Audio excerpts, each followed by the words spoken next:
أعوذ بالله من الشيطان الرجيم. بسم الله الرحمن الرحيم.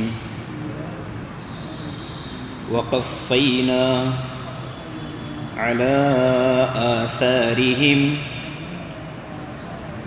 بعيسى ابن مريم مصدقا لما بين يديه من التوراة وآتيناه الإنجيل فيه هدى ونور ومصدقا لما بين يديه من التوراة وهدى وموعظة للمتقين وليحكم أهل الإنجيل بما أنزل الله فيه ومن لم يحكم بما أنزل الله فأولئك هم الفاسقون. صدق اللہ العظیم. دیکھیے ترجمہ. وقفینا علی آثارہم، اور ہم نے ان بنی اسرائیل کے نبیوں کے پیچھے بعیسیٰ ابن مریم، عیسیٰ ابن مریم کو بھیجا، مصدقا لما بین یدیہ، جو تصدیق کرنے والے تھے اس کتاب کی جو ان سے پہلے آئی، من التوراۃ یعنی تورات، وآتیناہ الانجیل، اور ہم نے عیسیٰ ابن مریم کو انجیل عطا کی، فیہ ہدی و نور، جس میں ہدایت اور وضاحت ہے، ومصدقا لما بین یدیہ، اور وہ انجیل تصدیق کرنے والی ہے اس کتاب کی جو اس سے پہلے آئی، من التوراۃ یعنی تورات کی، وہدی، اور اس میں ہدایت ہے، وموعظۃ للمتقین، اور ڈرنے والوں کے لیے نصیحت ہے، ولیحکم اہل الانجیل، اور انجیل والوں کو یہ حکم دیا گیا تھا کہ وہ فیصلہ کریں، بما انزل اللہ فی، اس حکم کے مطابق جو اللہ نے انجیل میں اتارا، ومن لم یحکم بما انزل اللہ، اور جو اللہ کے نازل کیے ہوئے حکم کے خلاف فیصلہ کرتا ہے، فاولئک هم الفاسقون، تو یہ لوگ ہی حد سے گزرنے والے ہیں، یہ لوگ ہی فاسق ہیں.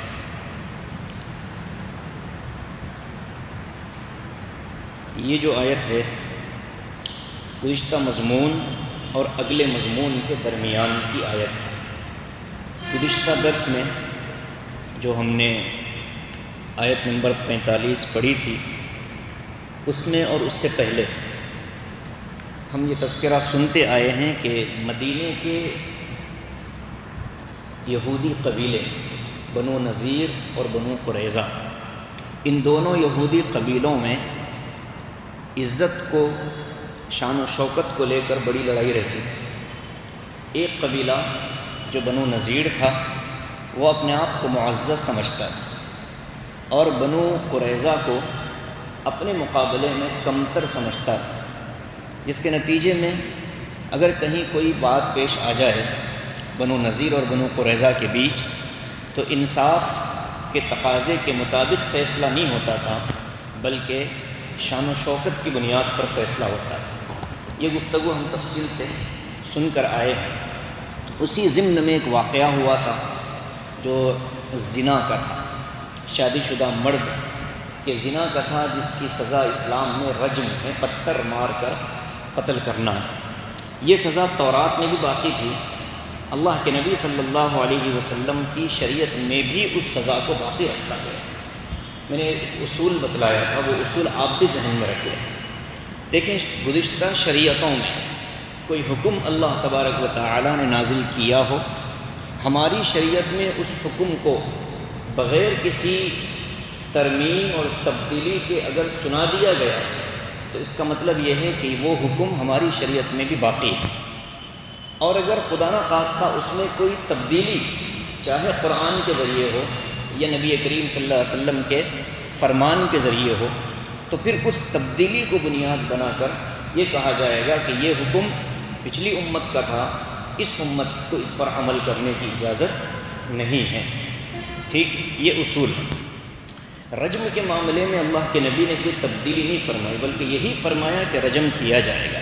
تو تورات کا ایک حکم اللہ کے نبی نے برقرار رکھا اور اسی پر دنیا کے اندر عمل ہوتا رہا۔ تورات کا تذکرہ ہوا، اللہ تعالیٰ نے اوپر تورات کا تعارف کروایا، انا انزلنا التوراۃ فیہا ہدی و نور۔ آپ کو یاد ہوگا میں نے دو باتیں کہی تھیں، ہدن یہ ہے ایمانیات اور نور یہ ہیں اعمال۔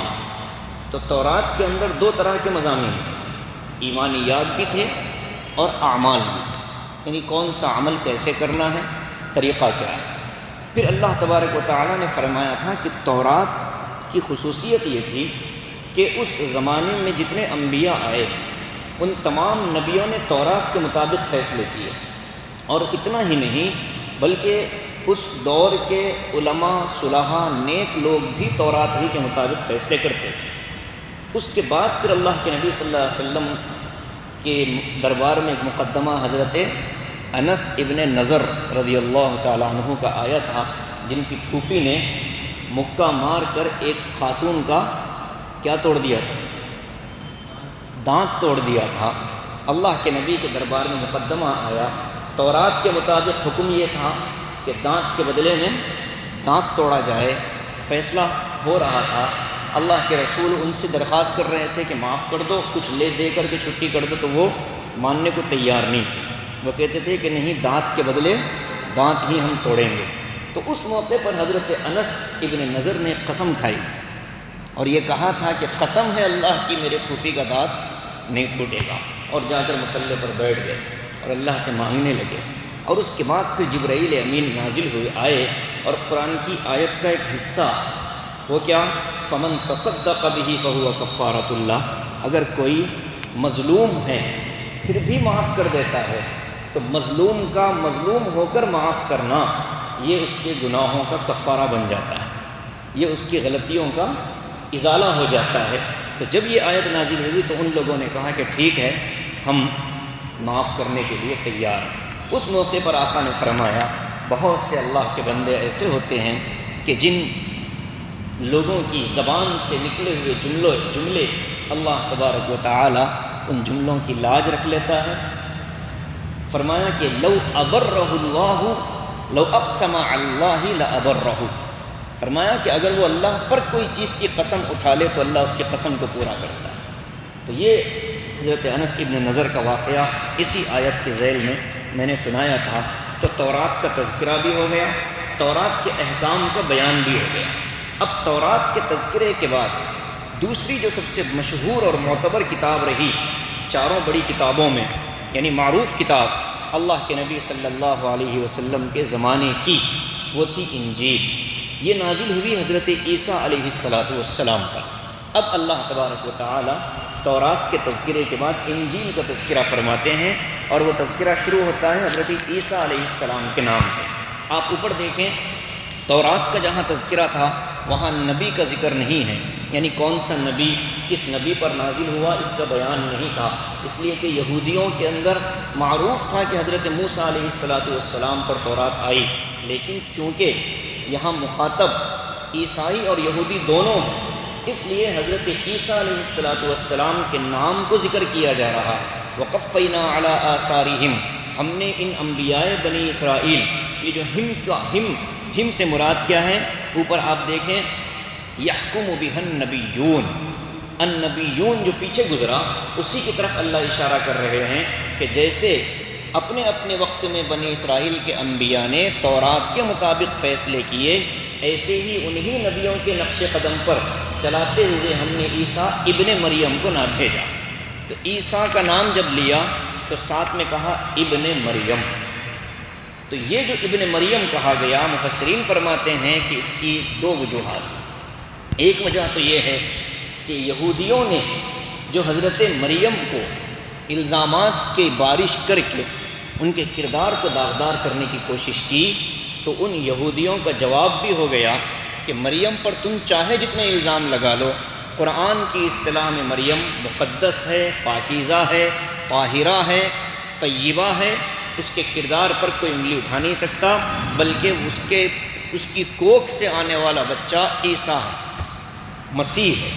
تو ایک تو یہودیوں کو جواب دیا، دوسرے عیسائیوں کے عقیدے کی اصلاح کی۔ عیسائیوں کے مطابق مریم کے بیٹے حضرت عیسیٰ علیہ السلام تو ہیں، لیکن عیسائی یہ مانتے ہیں کہ حضرت مریم کا نکاح ہوا تھا یوسف نامی ایک نوجوان سے۔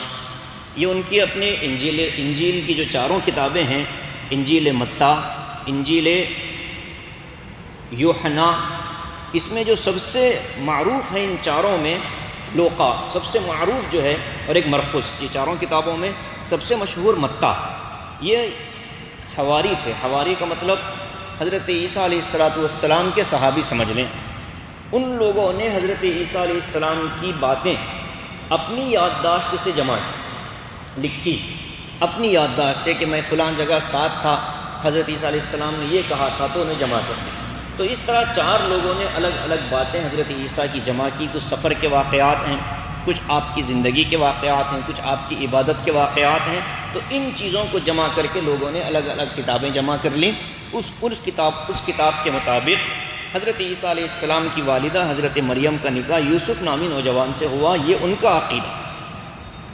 اور نکاح کے بعد رخصتی نہیں ہوئی، اسی درمیان میں جبرائیل آئے ان کے حساب سے، اور جبرائیل نے آ کر کے پھر وہ بھی ماجرا ہوا۔ ہمارا عقیدہ یہ ہے کہ حضرت عیسیٰ علیہ السلام کو اللہ نے کلیمت اللہ، روح اللہ کا لقب دیا۔ باپ کا ہونا نہ ہونا یہ انسان کے لیے ایک معنی میں عیب ہے کہ بغیر باپ کے دنیا میں بیٹا آ نہیں سکتا، محتاج ہے دنیا میں آنے کے لیے۔ تو اللہ تعالیٰ نے اپنی قدرت بتانے کے لیے حضرت عیسیٰ علیہ السلام کو باپ کے بغیر ہی ماں کے کوکھ میں بھیج دیا، محض اپنی روح اور اپنے امر سے، اپنے کن کے حکم سے۔ تو یہ ہمارا عقیدہ۔ تو عیسائیوں کے عقیدے کی بھی اصلاح کی، اور یہ کہا کہ دیکھو تم نے خلاف عادت ایک کارنامہ دیکھ کر عیسیٰ کو اپنا معبود بنا لیا، رب بنا لیا، خدا کی خدائی میں شریک کر لیا، جبکہ عیسیٰ خدا کی خدائی میں شریک نہیں ہے، وہ ابن مریم بیٹے ہیں، اور جو بیٹا ہوتا ہے وہ خدا نہیں ہو سکتا، جو باپ ہوتا ہے وہ خدا نہیں ہو سکتا۔ خدا کے لیے ان تمام رشتوں سے پاک ہونا شرط ہے، اس لیے کہ باپ جو ہوتا ہے یہ ضرورت مند ہے اولاد کا، اولاد ضرورت مند ہے باپ کی۔ تو اس طرح اللہ نے جو اپنا تعارف کروایا سورہ اخلاص کے اندر، مکے والوں نے پوچھا تھا حضور سے کہ اللہ کون ہے، تو اس کے جواب میں جو صورت نازل ہوئی وہ یہی نازل ہوئی، قل هو اللہ احد۔ اے نبی آپ کہیے کہ اللہ ایک ہے۔ 50 اللہ کے 99 نام ہیں، ان 99 ناموں میں اللہ نے احد سے اپنا تعارف کروایا۔ پھر کہا اس کے بعد لم یلد ولم یولد، بے نیاز ہے، کوئی باپ نہیں، کوئی اولاد ہے۔ تو حضرت عیسیٰ علیہ السلام پر جو الزام تھا خدا کے خدائی میں شریک ہونے کا، اس کی بات وضاحت کے ساتھ سمجھ گیا۔ اللہ نے جواب دیا ابن مریم کے ذریعے۔ یہاں ایک بات اور سمجھ لیں، اضافی بات ہے، عیسائیوں کے عجیب منطق۔ عیسائیوں میں سے ایک بہت بڑا آدمی گزرا، پادری، عقلیات کا بہت ماہر تھا، سوچ اور فکر کے اعتبار سے بہت مضبوط تھا۔ اس نے ایک مثال دی، اس نے کہا کہ دیکھیے ہم جب کہتے ہیں زید کو میں نے پہچانا، زید کو میں نے پہچانا، میں نے کسی چیز کا علم حاصل کیا، میں نے مان لیجیے یہ موبائل ہے، اس کے موبائل ہونے کو میں نے معلوم کر لیا۔ اب یہاں 3 چیزیں ہو گئی، ایک موبائل کا معلوم کرنا، جس ذریعے سے معلوم ہوا اور جس کو معلوم ہوا، ایک ہے علم، ایک ہے جو چیز معلوم ہوئی وہ اور ایک وہ ہے کہ جس ذریعے سے معلوم ہوئی۔ تو اس کو اردو میں یوں سمجھ لیں کہ ایک ہے علم، ایک ہے معلوم، ایک ہے آلۂ علم، ایک ہے علم، ایک ہے معلوم۔ اور ایک ہے اعلی علم، علم کا سورس۔ تو وہ کہتا ہے کہ دیکھو کسی بھی چیز کے معلوم کرنے کے لیے اس چیز کو وجود ہونا ضروری ہے، اس کا ایگزسٹ ہونا ضروری ہے، وہ پایا جائے تبھی تو معلوم ہوگی۔ نہیں پائی جائے، ہوا ہے کیسے معلوم ہوگی؟ پائی جاتی ہے، لگتی ہے جسم کو تو لگتا ہے کہ ہوا چل رہی، تو اس کا وجود ہے۔ وہ کہتا ہے کہ دیکھو دماغ جو ہے نا، انسان کا دماغ، یہ دماغ جو ہے کسی بھی چیز کے معلوم کرنے کا ذریعہ بھی ہے، کسی بھی چیز کے معلوم کرنے کا ذریعہ بھی ہے، اور جو چیز معلوم ہوتی ہے اس کو سٹور کرنے کی جگہ بھی دماغ ہے۔ اعلی علم بھی دماغ، اور علم کا مرکز یہ بھی دماغ۔ وہ کہتا ہے کہ دماغ نے باہر کی چیزوں کو تو معلوم کیا، ہم مانتے ہیں، آپ مانتے ہیں، اب آگے بڑھ کر یہ کہتا ہے کہ دماغ کو اپنا بھی تو علم ہے۔ ٹھیک ہے، ایک ہو گیا موبائل، میں نے معلوم کیا، یہ معلوم ہو گیا، اس کا علم ہو گیا، اس کا آلہ ہو گیا۔ تو وہ کہتا ہے کہ ایک دماغ کو اپنا ہونا بھی تو معلوم ہے، کہ معلوم اب یہاں کون ہوا؟ دماغ ہوا، کہ دماغ نے اپنے آپ کو پہچانا کہ میرا یہ دماغ ہے۔ دماغ نے خود کو پہچانا، خود کے ذریعے پہچاننے والا بھی دماغ، جس کو پہچانا جا رہا ہے وہ بھی دماغ، جس کے ذریعے پہچانا جا رہا ہے وہ بھی دماغ۔ تو وہ یہ کہتا ہے کہ جب ایک دماغ خود عالم بھی ہو سکتا ہے، معلوم بھی ہو سکتا ہے، اور اعلی علم بھی ہو سکتا ہے، تو ایک خدا معبود بھی ہو سکتا ہے، مسیح بھی ہو سکتا ہے، روح القدس بھی ہو سکتا ہے، تو آپ کو کیا تکلیف ہے؟ بات سمجھ رہے ہیں؟ اس کے سمجھانے کی کوشش دیکھیں۔ ثابت کیا اس نے پہلے کہ تین چیزیں ہوتی ہیں، ایک جاننے والا، ایک جس کو جانا گیا، اور ایک جس کے ذریعے جانا گیا۔ جب لوگوں نے اس کو تسلیم کیا تو اس نے آگے بڑھ کر کہا کہ پھر جب دماغ کے بارے میں بھی ہم یہ کہتے ہیں کہ دماغ ایک ہی ہے، لیکن تین اس کی الگ الگ حیثیتیں ہیں، تو خدا ایک ہی ہے، وہ مانتے ہیں خدا ایک ہیں، لیکن اس کے تین الگ الگ اجزاء ہیں۔ اس کا جواب بہت لمبے زمانے تک کسی کے دماغ میں نہیں آیا۔ عیسائیوں نے اس سوال کو بہت لے کر کے لوگوں کو گمراہ کیا، لیکن ہندوستان کو ایک عجیب فضیلت حاصل ہے۔ یہاں ایسے علماء اللہ نے پیدا فرمائے کہ عالم عرب بھی کبھی کبھی مسائل میں جب وہاں اٹکتے ہیں تو وہ رخ کرتے ہیں ہندوستان ہی کے علماء کی طرف۔ حضرت مولانا رحمۃ اللہ صاحب کیرانوی رحمۃ اللہ علیہ کیرانہ کے تھے۔ پادری فنڈر کا جو زمانہ تھا 1853 کا، 1850s کا جو زمانہ تھا، وہ آپ تاریخ پڑھیں، ملک کے مسلمانوں کے لیے میں سمجھتا ہوں کہ اس سے زیادہ خطرناک حالات نہیں آئے تھے۔ ایک تو حکومت انگریزوں کی، عیسائیوں کی، اور جگہ جگہ لوگ اپنے مذہب کو بدلنے کے لیے مجبور ہو رہے تھے، مسلمانوں کو اسلام سے نکالا جا رہا تھا۔ علمی اعتبار سے مناظرے ہوتے تھے، ڈیبیٹس ہوتے تھے، بڑے بڑے ڈیبیٹس، اور ایسی چیزیں لے جا کر کے لوگ سنا دیتے تھے، تو لوگ کہتے تھے کہ غلط کیا ہے، بات تو صحیح ہے۔ علم کی نہ ہونے ایک طرف یہ، اور دوسری طرف آریہ سماج والوں کی کوششیں، شدھی تحریک، جو شدھی سنگٹھن جو چل رہا تھا، اس کوشش کے اندر بھی یہ بڑی تیزی کے ساتھ شامل تھے۔ تو اس موقع پر حضرت مولانا رحمۃ اللہ صاحب کیرانوی نے پادری فنڈر کو دہلی میں پکڑا، اور پکڑ کر کہا کہ پادری جی ایک تاریخ طے کر لیں، جولائی کی 27 تاریخ 1853، 27 جولائی طے کر لیں، آپ اپنے پوری دنیا کے عیسائی پادریوں کو لے کر آ جائیں، میں اکیلا آ جاتا ہوں، آپ کو اسلام پر جتنے اعتراض کرنے ہو کریں، میں ان سب کے جواب دیتا ہوں، پھر میرے سوالات کا تم جواب دو اور تحریر لکھ لو۔ اگر تم نے مجھے قائل کر لیا تو میں پوری ملت اسلامیہ کو لے کر کے آپ کے مذہب کو قبول کرنے کے لیے تیار ہوں، اور اگر آپ نے میرے سوال کا جواب نہیں دیا تو آپ اپنی پوری کمیونٹی کے ساتھ میں ہمارا اسلام قبول کرنے کے لیے تیار ہو جائیں۔ پادری فنڈر نے قبول کیا۔ وہ عربی ایسی بولتا تھا، پادری فنڈر کی عربی بڑے بڑے علماء کی عربی سے زیادہ بھاری تھی، کتابوں کے حوالے اس کے پاس۔ اس کے بعد 2-3 مہینے کا وقت تھا، حضرت مولانا رحمۃ اللہ صاحب کیرانوی نے اللہ کے بھروسے چیلنج کیا تھا۔ ان کو تو یقین تھا کہ میرا اسلام برحق ہے۔ یہ الگ بات ہے کہ میں لوگوں کو سمجھا نہیں پاتا ہوں، لیکن یقین تو ہونا ہے آدمی کو۔ کوئی بات اگر میں سمجھا نہ پاؤں تو اس کا مطلب یہ نہیں کہ یہ چیز غلط ہے، نہیں، میرے سمجھانے کی کمی ہو سکتی ہے۔ تو حضرت نے پھر پورے ملک کے علماء کے پاس جا کر کے دعاؤں کی درخواست کی، اور پورے ملک کی لائبریریوں کا سفر کیا۔ پٹنہ کی لائبریری، کلکتہ کی لائبریری، بڑی بڑی لائبریریاں جو انگریزوں نے قائم کی تھیں، پورے ملک کی لائبریریوں کا سفر کیا۔ وہاں سے اہم نکات جو ان کی غلطیاں کتابوں میں ان کے لوگوں نے لکھی ہیں اس کو جمع کیا۔ کلیسا کی پوری تاریخ کو پڑھا، انجیل کے چاروں ایڈیشن دیکھے، اور اس کے بعد کون سی انجیل کس وقت دنیا کے اندر آئی، مارکیٹ میں آئی، یہ ساری تاریخی حقیقتیں جان کر کے انہوں نے ایک کتاب لکھی۔ اس کتاب کا نام تھا اظہار حقیقت۔ اس کتاب کو پھر انہوں نے ایک تو کتاب لکھی حضرت نے اظہار حقیقت، بڑی اعلیٰ درجے کی کتاب تھی۔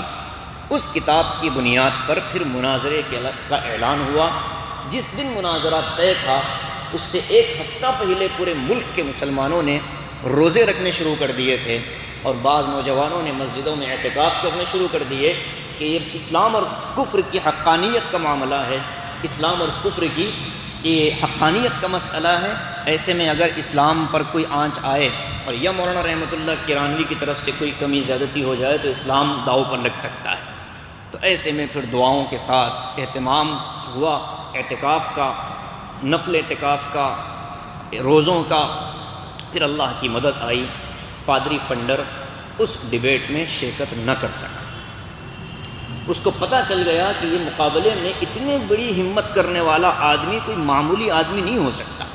تو اس نے پھر جب تحقیق کی کہ مجھ سے بحث کرنے کے لیے آ کون رہا ہے، تو اسے پتہ چلا کہ رحمۃ اللہ کرانوی آ رہے ہیں۔ تو اس نے ان کے بارے میں معلوم کیا کہ یہ کون ہیں، ان کا بیک گراؤنڈ کیا ہے، کیا کیا ان کی تیاری ہے۔ تو صرف ان کے ایک جملے کو سن کر کے پورے ملک کے لائبریریوں کا انہوں نے چکر لگایا۔ پادری فنڈر کو یقین ہو گیا کہ اس آدمی سے میں مقابلہ نہیں کر سکتا۔ وہاں سے نکلا اور سیدھا ترکی پہنچا، مصر پہنچا۔ مصر میں جا کر یہی ہنگامہ اس نے کیا۔ مصر والوں کو پتہ چلا ہندوستان کے ایک عالم سے بھاگ کر یہ مصر میں چھپا ہوا ہے، تو وہاں سے لوگوں نے خط لکھا کہ آپ کے عالم کو ہمارے پاس بھیجا جائے۔ تو حضرت مولانا رحمۃ اللہ صاحب کو مصر بھیجا گیا۔ وہاں ان کے آنے کی خبر سن کر وہاں سے فرار ہوا، ترکی گیا۔ ترکی میں خلافت عثمانیہ تھی، اور خلافت عثمانیہ کو اس نے دھوکہ دے کر کہا کہ میں اسلام سیکھنا چاہتا ہوں، آپ کا کوئی بڑا عالم ہو تو مجھ سے بات کروائیے۔ اس ترکی کو بھی اطلاع پہنچائی گئی کہ آنے والا یہ بہت بڑا اسلام دشمن ہے، اس کو 2 ملکوں سے ایک عالم نے بھگایا۔ تو پھر ترکی والوں نے باضابطہ اپنے وزیر کو بھیج کر حضرت مولانا رحمۃ اللہ کرانوی کو ترکی بلایا۔ جب حضرت وہاں پہنچے، اعلان ہوا رحمۃ اللہ کرانوی آ رہے ہیں گفتگو کے لیے، تو پھر وہ وہاں سے ایسا غائب ہوا، اس کے بعد تاریخ نے پھر پادری فنڈر کا نام نہیں دیکھا۔ تو ہوتا ہے اسلام پر کبھی کبھی ایسے اوقات آ جاتے ہیں، کوئی ایک اللہ کا دیوانہ کھڑا ہوتا ہے جس سے اللہ تبارک و تعالی پھر انقلاب لاتا ہے۔ اس ایک اعلان کی برکت سے وہ ہزاروں خاندان جو عیسائیت کی زد میں چلے گئے تھے وہ پورے واپس آئے۔ یہی حال ہوا تھا حضرت نانوتوی علیہ الرحمہ کے زمانے میں، جب آریہ سماج کے بانی دیانند سرسوتی نے اعلان کیا تھا کہ اسلام کے مقابلے اسلام پر میرے اعتراضات ہیں، اگر کوئی ان کا جواب دے تو میں تیار ہوں۔ دیوبند سے چل کر حضرت نانوتوی رحمۃ اللہ علیہ پہنچے تھے رڑکی میں، اس سے ملاقات کی کوشش کی تو اس نے کہا کہ قاسم نانوتوی کے علاوہ کوئی بھی آئے میں بات کرنے کے لیے تیار ہوں، مولانا قاسم نانوتوی سے میں بات نہیں کر سکتا۔ اس نے لکھ کر دیا کہ میں ان سے گفتگو نہیں کروں گا، ان کے علاوہ جس کو چاہیں آپ بھیج دیں۔ حضرت کہتے ہیں کہ بس بند کمرے میں ہماری بات چیت ہو جائے تاکہ اتمام حجت ہو جائے، میں اللہ کے سامنے یہ کہہ پاؤں کہ اللہ میں نے اس کو اچھے انداز میں دعوت پہنچا دی تھی، میری اپنی طرف سے ذمہ داری پوری ہوگی۔ لیکن وہ وہاں سے بھاگا، میرٹھ گیا۔ حضرت نانوتوی کو بخار ہو گیا تھا، میرٹھ میں اس کے آنے کی اطلاع ملی تو حضرت علیہ الرحمہ نے کہا کہ بخار ہو کچھ ہو، ایک بھی مسلمان کا ایمان میری موجودگی میں اگر داؤ پر لگتا ہے تو میں اپنے آپ کو کبھی معاف نہیں کر سکتا، مجھے مرنا ہے میں مروں گا، لیکن مجھے تم لے جاؤ۔ بیماری کے عالم میں حضرت کو دیوبند سے میرٹھ لے جایا گیا۔ حضرت کے آنے کی اس کو اطلاع ملی تو وہ وہاں میرٹھ سے نکل کر سیدھا بھوپال گیا، اور پھر بھوپال کے بعد اس نے پھر دوبارہ شمالی ہندوستان کا سفر نہیں کیا۔ میرٹھ سے حضرت واپس آئے، دوسرے دن فجر کے بعد حضرت کا انتقال ہو گیا۔ بالکل عمر حضرت کی 39 سال کی تھی، کوئی زیادہ عمر نہیں تھی، لیکن ایک دیوانہ کھڑا ہوتا ہے جو پورے کفر کو للکارتا ہے، پورے کفر کا مقابلہ کرنے کی ہمت اس کے اندر آتی ہے۔ یہ کب ہوتا ہے؟ جب اپنے مذہب پر کامل یقین ہو، جب اپنے دین پر کامل یقین ہو کہ میرا دین ہی برحق ہے، میرے علاوہ جو دین ہے وہ برحق نہیں۔ یہ کب ہوتا ہے؟ جب دوسرے دینوں کے بارے میں آدمی اگر بال برابر بھی نرم گوشہ رکھتا ہے تو پھر اس اعلان کی ہمت نہیں ہوتی۔ یہ اعلان وہی کر سکتا ہے جو دوسرے دینوں کو باطل سمجھتا ہے، اسلام کو حق سمجھتا ہے۔ ایسے ہی لوگوں کو یہ جذبہ اور یہ ہمت اور حوصلہ پیدا ہوتا ہے۔ تو بہرحال عیسائیوں نے ہر دور میں اسلام کو نقصان پہنچانے کی کوشش کی۔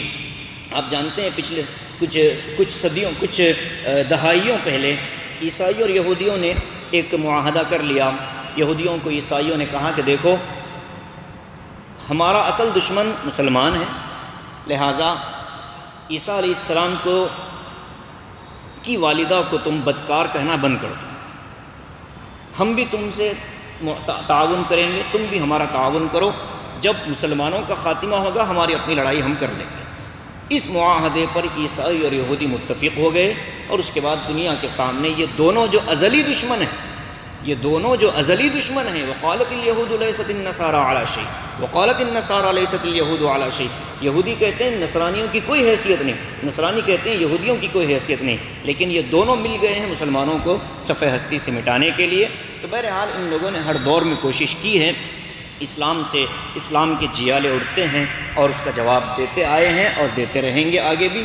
آخری میں پھر حضرت عیسیٰ علیہ السلام خود نازل ہوں گے، اور اس کے بعد وہ خود ہی اسلام کی دفاع میں جنگ لڑیں گے، اور پوری دنیا یہودیت کا خاتمہ ہو جائے گا۔ اس وقت جو فلسطین کے علاقے میں پوری یہودی لابی جمع ہو رہی ہے، یہ قیامت کی ایک نشانی ہے کہ یہودیوں کو ایک جگہ جمع کر دیا جائے گا، تاکہ حضرت عیسیٰ علیہ السلام جب آ کر ان یہودیوں کو قتل کریں گے تو پوری دنیا میں ان کو جانا نہ پڑے، سارے ایک جگہ جمع ملیں گے، حضرت عیسیٰ علیہ السلام کے ہاتھوں ہی ان یہودیوں کا خاتمہ ہونا طے ہے، اور یہ ہو کر رہے گا۔ تو اس لیے بہت زیادہ ہم کو اس سلسلے میں فکر مند ہونے کی ضرورت نہیں۔ ایک بات اور بھی عرض کر دوں کہ اس وقت جو کچھ حالات آ رہے ہیں، ان حالات کو خاص طور سے یہ کہا جا رہا ہے کہ دجالی سازشیں، دجالی فتنے۔ ہمیں بھی معلوم ہے، دنیا جانتی ہے کہ دجالی سازش، اگر کوئی بیماری مصنوعی طور پر وائرس کو تیار کیا جائے اور اس کو دنیا میں پھیلایا جائے، تو عقل مندی تو یہ ہے کہ اس سے بھی آدمی بچنے کی کوشش کرے۔ یہ عقل مندی نہیں ہے کہ یہ لوگوں کا بنایا ہوا ہے لہذا ہم کو اس سے احتیاط کی کیا ضرورت ہے۔ یہ تو بالکل جہالت ہے۔ بیماری بہرحال بیماری ہے، مضر چیز بہرحال مضر چیز ہوتی ہے، لیکن ان سب کے بعد یہ جو ویکسین پر ابھی چل رہا ہے کہ جس کے ویکسین لگے گی ان کو، عجیب تماشا ہے کہ ان کو گھر کے برتن چپک رہے، اور بعض کے گھر جسم میں کرنٹ جاری ہو گیا۔ انسان کچھ تو عقل کرے، انسان کو کچھ تو سوچنی چاہیے، ایک مسلمان ہے۔ ان سطحی چیزوں اور شرم آتی ہے کہ ایسے ویڈیو خود مسلمان بنا کر کے ڈالتے ہیں جس سے پوری دنیا کے سامنے ان کی بے عزتی ہوتی ہے۔ یعنی کتنی الٹریٹ اور کتنی جاہل قوم ہے۔ انسان کے جسم کے اندر کرنٹ نہیں پایا جاتا؟ ویکسین لینے سے پہلے کیا لوگوں کے جسم پر بلب لگنے سے روشنی نہیں ہو رہی تھی؟ آپ دیکھیں یوٹیوب پر 50 ویڈیو پڑے ہیں۔ اللہ تعالیٰ نے انسان کے جسم میں رکھا ہے، ارتھ ہوتا ہی انسان کو اس لیے کہ اس کے جسم سے بھی تو کرنٹ پاس ہو رہا ہے۔ یہ تو بنیادی باتیں ہیں جو ایک عام انسان، لیکن کیا کیا جائے جہالت کا، اور جہالت جب خطرناک ہو جاتی ہے جب جاہل اپنے کو سب کچھ جاننے والا سمجھتا ہے، یہ جہالت بڑی خطرناک ہوتی ہے۔ میں نے کہا تھا حضرت امام غزالی کے حوالے سے کہ 4 طرح کے لوگ ہوتے ہیں، اس میں ایک چوتھا جو تھا جاہل وہو یظن انہ عالم فذلک احمق فاترکوہ، کہا کہ ایک ایسا جاہل جو اپنے آپ کو جانکار سمجھتا ہے تو پھر اس سے دور رہو، وہ نقصان پہنچاتا ہے۔ تو ایک تو اسلام کی بھی جگ ہسائی، مسلمانوں کی بھی بے عزتی اس طرح کی ویڈیوز ڈالنے سے۔ دوسری بات، ہم اعلان کرتے آ رہے ہیں، 1400 سال سے اعلان ہوتا آ رہا ہے کہ جو آدمی ہر جمعہ سورہ کہف کی تلاوت کا اہتمام کرے گا، صبح اور شام سورہ کہف کی ابتدائی اور آخری آیاتوں کا اہتمام کرے گا، نبی کریم صلی اللہ علیہ وسلم یقین کے ساتھ فرماتے ہیں کہ اس کو دجال کی کسی فتنے کا شکار نہیں بنایا جائے گا۔ جب اتنا ٹھوس اور مضبوط ہتھیار اللہ کے نبی ہمیں دے کر گئے تو ان 2-4 ڈراپس کی ویکسین سے ہمیں ڈر کر اس طرح کی بیوقوفانہ حرکتیں کرنے کی اجازت کیسے مل سکتی؟ اللہ کے نبی علیہ السلام نے ہتھیار دے دیا کہ تم سورہ کہف کثرت سے پڑھا کرو، دجال سے بچانے کے لیے یہ ایک صورت ہے جو اللہ نے نازل فرمائی ہے، کثرت سے اس کی تلاوت کا اہتمام کرو، 50 دجال پیدا ہو جائیں، دجال اکبر آ جائے، تب بھی اس انسان اور اس مسلمان کو نقصان نہیں پہنچا سکتا جو سورہ کہف کا عاشق ہو، سورہ کہف پڑھنے والا ہو۔ اصل تو یہ کام کرنے تھے، مسلمانوں کو بتانا چاہیے تھا کہ ہم سورہ کہف پڑھتے ہیں، ہمارے اوپر ان وباؤں کا کوئی اثر نہیں ہوتا، ہم سورہ تغابن پڑھتے ہیں، ہمارے اوپر ان وباؤں کا عام طور پر اثر نہیں ہوتا۔ ابھی ہمارے ساتھی مرحوم جناب محبوب جانی صاحب، اللہ تعالیٰ ان کو غریق رحمت فرمائے، کتنا جذبہ تھا ان کے اندر۔ کوئی آخری ملاقاتوں میں وہ مجھ سے کہا کرتے تھے کہ مولانا چلو فلسطین چلتے ہیں۔ کیوں؟ تو کہتے تھے مجھے شہید ہونا ہے۔ میں نے کہا آپ اللہ سے دعا مانگیں، اللہ آپ کو حکمی شہادت ضرور دے گا۔ اور اللہ سے اس بندے نے پتہ نہیں کیسی دعا مانگی، حکیم حکم کے اعتبار سے وہ شہادت کی موت لے کر گئے۔ اس وبا کے اندر مرنے والوں، اس وبا کے اندر یا جو بھی عالمی وبائیں ہوتی ہیں، ان وباؤں میں مرنے والے اگر صبر کے ساتھ دنیا سے جاتے ہیں، اللہ کے نبی نے فرمایا کہ یہ لوگ بھی شہید ہیں۔ تو آدمی بہرحال آخرت کی کامیابی کی فکر اس عمر میں بھی اتنی زیادہ تھی، بڑا ان کی کمی بہرحال ایک لمبے عرصے تک محسوس ہوتی رہے گی۔ تو ہمیں بتانا چاہیے دنیا کو کہ دجالی فطروں کا توڑ مسلمانوں کے پاس موجود ہے۔ واٹس ایپ کھیلنے سے، اس طرح کی چیزیں ادھر سے ادھر پھیلانے سے کوئی علاج نہیں ہونے والا ہے، سوائے مایوسی، سوائے نقصان کے اور کوئی فائدہ مسلمانوں کا نہیں ہوگا۔ اتنی مایوسی کہ ان مسلمانوں کو دیکھا گیا، ابھی جن مذہبی رہنماؤں کو ویکسین لینے کے لیے بھیجا گیا، پتہ چلا کہ صبح 11 بجے تک غیر مسلموں کے مذہبی رہنما تو لے کر نکل گئے، ہمارے مذہبی رہنماؤں میں سے 5-6 لوگوں نے ویکسین لگائی۔ تو یہ جو سوچ ہماری آ رہی ہے کہ یہ دجالی فتنہ ہے، اس سے ہمیں نقصان ہوگا، بہرحال نقصان ہوگا، اب یہ ہوگا۔ اللہ نے فرمایا حدیث قدسی میں، انا عند ظن عبدی بی، انا عند ظن عبدی بی، میں بندے کے ساتھ وہی معاملہ کرتا ہوں جو وہ میرے بارے میں گمان رکھتا ہے۔ یہ اللہ کے نبی کے ارشاد ہے، اللہ کا ارشاد ہے نبی کی زبان سے۔ اگر کوئی آدمی یہ سمجھتا ہے کہ ویکسین لے کر مجھے اولاد نہیں ہوگی، چونکہ اللہ کا فرمان ہے۔ اگر کوئی یہ سمجھتا ہے کہ اس سے میری حفاظت ہوگی تو ضرور ہوگی۔ انسان کو اللہ سے ہر لمحہ جڑے رہنا ہے، ہر لمحہ اللہ سے تعلق قائم رکھنا ہے، حفاظت کی دعاؤں کا اہتمام ہو۔ کل کو اگر اعلان ہو گیا کہ بھائی جتنے لوگوں نے ویکسین لیے ہیں وہی اصلی ہندوستانی ہیں اور جو نہیں لیے ہیں وہ نکل لیں بنگلہ دیش، تب کیا ہوگا ہمارا؟ تو اس لیے کسی بھی معاملے کو بہت دور تک سوچ کر اس پر پھر انسان کو اپنے زندگی کے فیصلے کرنا، یہ عقل مندی ہے، دانش مندی ہے۔ ورنہ سطحی چیزیں، واٹس ایپ پر ویڈیو آ گیا تو اب سمجھ رہے وہی آ گئی، واٹس ایپ پر آیا تو کیا وہی آ گئی، قرآن آ گیا، حدیث آ گیا۔ انسان کو عقل نام کی بھی تو اللہ نے ایک چیز دی ہے۔